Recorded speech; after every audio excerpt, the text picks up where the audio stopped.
जय जिनेंद्र. पूर्णार्घ जैन ग्रंथवाचन वर्ग 5 भाग 75. 2. आनंद. उपभोगाच्या अभावी इंद्रियांचा क्षोभ होतो. जीवन तापदायक वाटते. दाह वाढतो आणि भूक लागली की ती क्षुब्धता त्या काळापुरती कमी होते, व्यग्रता कमी होते. पण शांती नावाचा गुण याहून वेगळा आहे. प्रशमभाव स्थायी असेल तर वरील दाह तितका तापदायक वाटत नाही. चित्त होरपळून जात नाही. ते त्या क्षुब्धतेवर विजय मिळवण्याचा प्रयत्न करते. ही एक साधना आहे. ती साध्य झाल्यावर क्षुब्धतेचा उद्रेकच कमी करता येतो किंवा तो आपल्या ताब्यात ठेवता येतो. देहधर्मावर मनाचे राज्य चालते, पण त्यालाही मर्यादा असते. वासनांवर व त्यांच्या उद्रेकावर पूर्ण विजय मिळवायचा असेल तर तपश्चर्येचा मार्ग स्वीकारावा लागतो. तपश्चर्येमुळे वासनांचा क्षय होतो. वासनांच्या अभावी मनात शांत रस अखंडित राहतो. त्याला खंड न पडू देणे हे त्या तपाच्या बळावर अवलंबून असते. हा शांत भाव भोगनिरपेक्ष असतो. भोगवस्तूंच्या प्राप्तीवर किंवा अप्राप्तीवर तो अवलंबून असत नाही, कारण वासनेचा अभाव असतो. उद्रेकाचा प्रश्नच निर्माण होतच नाही. हाच समभाव होय. राग द्वेष या दोन पारड्या नष्ट झाल्याने मनातील समभाव संतुलित राहतो. तो कुणीकडेही ढळत नाही. चलभाव निर्माण होत नाही. आवेगाचे नावही उरत नाही. त्यामुळे चित्त स्वतत्वामध्येच आनंदते. त्याची अवस्था आनंदमय बनते. त्या निरागस चेतोवृत्तीमध्ये आनंद वास करतो. त्याचे अधिष्ठान स्वतःवरच अवलंबून असते. ते केवळ तत्वमय उरते. यालाच सत्यस्थिती म्हणतात. या चिरंतन सत्याचा शोध लागला की खऱ्या आनंदाचा अनुभव येतो, अन्यथा नाही. वासनातृप्ती मात्र क्षणिक असते. ती निरागस असत नाही. ती भोगवस्तूवर अवलंबून असते. अवलंबन ढळले की तृप्तीही कोलमडते. तो आधारही निश्चित स्वरूपाचा नसतो. आणि प्राप्त किंवा अप्राप्त कोणतीही वस्तू आनंद धर्मात्मक नाहीच. म्हणून ती आनंद देऊ शकत नाही. केवळ निमित्त मात्र ठरते. क्षुधिताला अन्न हवे असते, हे अगदी खरे आहे. पण त्याच्या अतिप्रमाणाने इंद्रिये अधिकच अशांत होतात, हेही तितकेच खरे आहे. कारण आनंद हा अन्नाचा खरा गुणच नव्हे. गुणाचा अतिरेक होत नसतो. गुणाच्या वाढीने विकृती निर्माण होत नाही. विकृती विकारानुसारी असते, तर सत्यगुण स्वरूपी असते. म्हणून आनंद हा गुण असून तो सत्स्वरूपी आहे. ते तत्व आहे, म्हणूनच सत्यही आहे. सत्याश्रित आनंदच स्वाभाविक आहे. तो जीवाचा सहज भाव आहे. केवळ आत्मनंदच अमर आहे. जैन साहित्याचा कल याच प्रकारच्या आनंदाकडे झुकत असतो. दीर्घकालीन साधना व तपश्चर्या यामुळे अशा गुणस्वरूपी आनंदाची उपलब्धी होते. जैन साहित्य ही अशा प्रकारची साधना आहे. पार्थिव मजेसाठी साहित्याचा जन्म झालेला नाही. साहित्य परंपरेचा इतिहास याचीच ग्वाही देतो. ही साधना ज्यांना जमत नाही त्यांना या कलेतील सौंदर्यबोध दुर्लभ होतो. हे खरे असले तरी असे स्थूल वाचन जैन साहित्याचे रसिकच ठरत नसल्याने ते त्या आनंदाचे गमक ठरत नाही.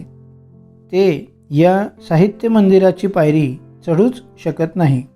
परंतु गुणी रसिकाला तेथे आनंदाचा अखंड झरा आढळल्याशिवाय राहणार नाही.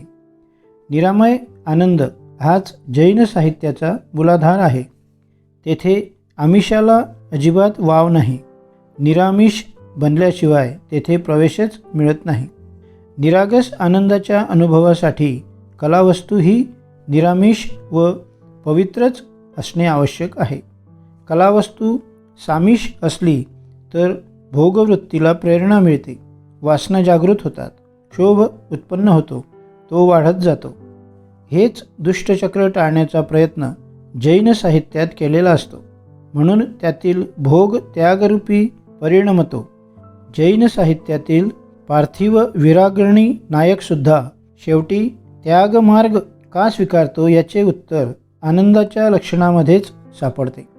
त्याचे भोगापासून त्यागापर्यंतचे सर्व परिवर्तन आनंदासाठीच असते. तो नायक पळवाट मुळीच स्वीकारत नाही, परंतु त्याला आनंदाचे तत्वदर्शन झाल्याने त्याच्या आनंदाची दिशा आपोआपच बदलते. त्याचा आचार मार्गही उन्नत होतो. भोगानंदापेक्षा त्यागानंदाची अनुभूती किती श्रेष्ठ आहे. न हि भोगो भाग्यम भाग्यम विषयेषु वैराग्यम हे तत्व त्याला मनोमनी पटते. म्हणून तो पार्थिव वैभवाचा त्याग करतो आणि आनंद तत्वाचा स्वीकार करतो. मनस्वी आनंद पावतो. ती प्रतिक्रिया प्रतिकूल क्रिया नसून ती त्याच्या साधनेची सिद्धी असते. मात्र ज्यांना या दृष्टीचा लाभ झालेला नसतो ते विपरीत भासते, रसभंग वाटतो. हा प्रकाश व अंधार यातील भेद आहे. अंधार कधीच प्रकाशरूप बनत नाही. ज्ञानातच खरा आनंद असतो. ज्ञानालाच बंदी म्हणतात. या साहित्याचा कलाकारही ज्ञानीच असतो. तो सामान्य शिल्पकाराप्रमाणे शिल्पवस्तूतून छन्नीच्या मदतीने द्रव्यमूर्ती तयार करीत नाही. त्याची कला भावमय असते. त्याच्या प्रभावाने वाचक स्वतःच आनंदमय बनतो. ह्या भावमूर्तीची निर्मितीच त्या मुनीच्या कलेची सिद्धी असते. त्या मूर्तीला आनंदरसाचा अभिषेक करावा लागत नाही, कारण ती मूर्तीच अमृतमय आनंदमय असते. तेथे कलाकार, कलावस्तू व आनंद एकाकार होतात. मूर्तिकार, शिल्पवस्तू व दृश्यमूर्ती यासारखा भेद तेथे उतरत नाही. त्यातील जग द्रव्यमय उरत नाहीच. त्या विश्वातील तत्व एकाकार असते, एकरूप असते. म्हणून त्याने साकार केलेली साहित्यमूर्ती ज्ञानप्रद असूनही आनंदकारी असते. त्यातील आनंद आत्मप्रत्ययकारी असतो. जिवंत झाल्याप्रमाणे तो स्वयंस्फूर्त असतो. विषयानंदाप्रमाणे वस्तुनिष्ठ नसतो किंवा केवळ कल्पनाधिष्ठित नसतो आणि व्यक्तिनिष्ठही नसतो. ॲरिस्टॉटलच्या मतानेही उच्च व आदर्श आनंद व्यक्तीच्या अतीतच असतो. तो सार्वकालीन व सार्वत्रिक असतो. कॉट, हेगले इत्यादी जर्मन तत्त्वज्ञानांच्या म्हणण्याप्रमाणे देखील कलाद्वारे मिळणारा आनंद निरपेक्ष असतो. जेव्हा जीवन सत्यतत्वाशी तन्मय पावते, वाणी वर्तनामध्ये सुसंगती निर्माण होते, तेव्हाच कलात्मक उपकरणापासून मिळणारा उच्च कोटीचा आनंद अनुभवता येतो. चित्तवृत्ती अंतर्मुख होऊन त्यांचा स्तर समुन्नत झाल्याशिवाय अशा निरामय आनंदाचा उदय होत नाही. भारतीय दार्शनिक विचारही याच परंपरेला पुष्टी देतात. भारतीय चित्रकला व काव्यकला देखील अशा सत्याश्रित आनंदरसाने तुडुंब भरलेली असते. त्या त्या कालातील परिस्थितीचे परीक्षण करून पूर्व ऋषींनी आपले विचार समाजासमोर मांडलेले आहेत. आपली सांस्कृतिक नीतिपरंपरा आणि कालमानाप्रमाणे घडून आलेली सामाजिक परिवर्तने यांच्या अभ्यासानेही याच प्रकारच्या आनंदरसाची सिद्धी होते.